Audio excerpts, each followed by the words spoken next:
Hey guys, today I'm gonna do 4 different stories. Now let's start with Orochimaru, ex-listener.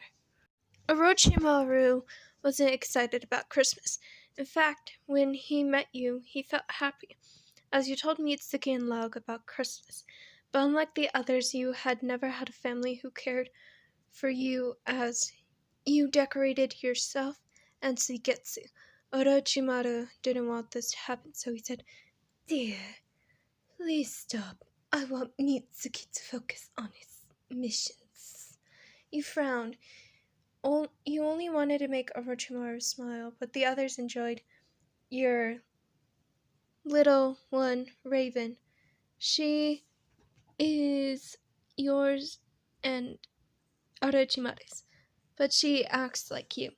As he said, "But what about Raven? You loved your daughter, but you left," and Orochimaru felt really bad about this now. Shinsou was hanging out with you, aka Denki Kaminari's sister.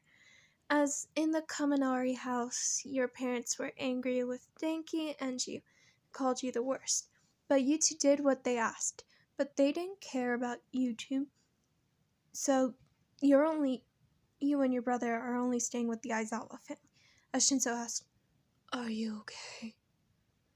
You looked at him as Dadzaiwa and Mike helped Denki and Eri wrap up presents for you and Shinsei. As he said, "I'm fine. You lied. Truth is, you didn't want anyone to find out the truth."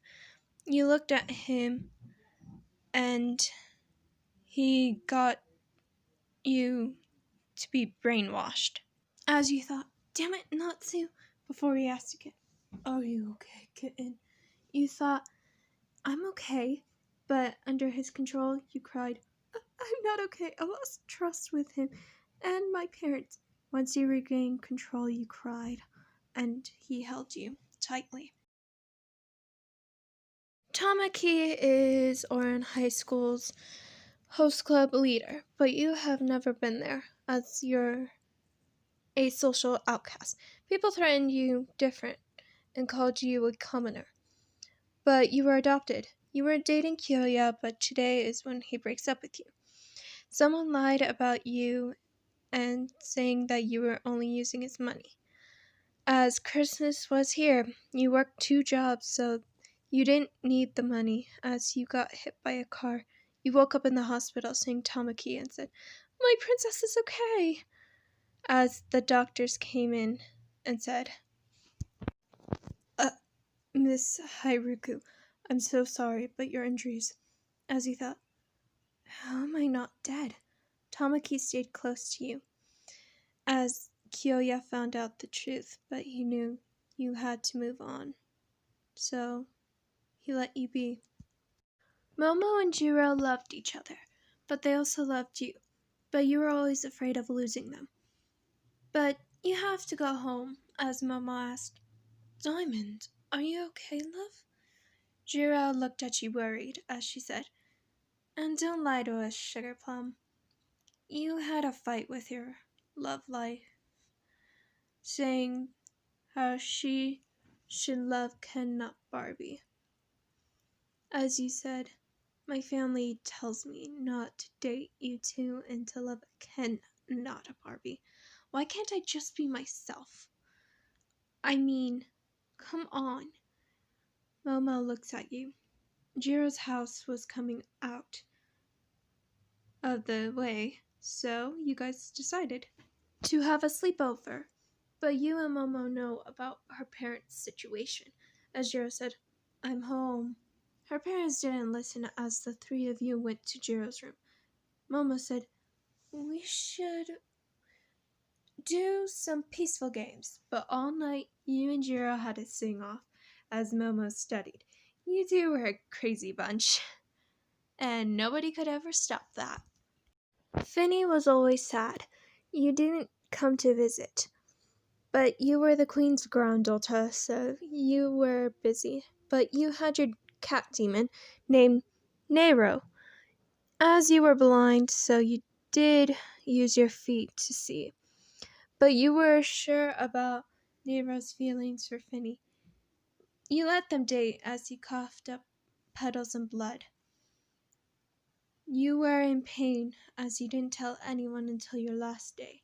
Nero took your soul, but you came back as a demon. You are a lovely, loved demon who doesn't remember the past, but you help people find love. But when you saw Finney, your heart sank. He missed you, but you saw Nero as she said, "This is your fault that Finney doesn't care anymore." But you always watched over him, wishing you could do something more for him. But you knew his friends always had his back.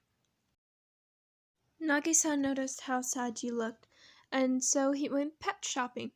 He needed you to focus on killing Koro-sensei with him.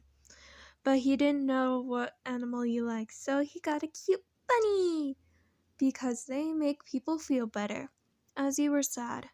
And he thinks that bunnies is what you need in your life, so he usually was busy because of his mom, as he said, "I hope Yen likes black bunnies." You were coming over to Nagisa as he held the box with the bunny inside, but when you saw the bunny, you said, "Bun!" as your spark came back, as he held the bun with you, only for Karma and Rio to say, "You two have a kid," as you two blushed. Karma didn't like when guys got close to you, so he decided to kidnap you. Oh, my baby girl, having a nightmare. You were scared, but you saw your brother Nagisa being held by Karma as you said, "Let Nagisa go, please, Karama." As Karma slit his throat and said, "No, no one can have you, baby girl. And it's daddy to you." You gulped as he said, "Yes, daddy." No one can save you from his grasp. Hey guys, Merry Christmas!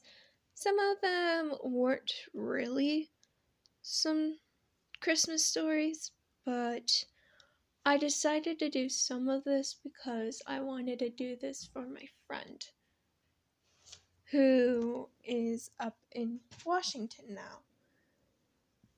And but some of the requests goes to Samantha. Thanks for watching, and like, subscribe, share this to anyone who likes this stuff. Have a great Christmas and have a happy New Year. 2021, I will do a New Year's special.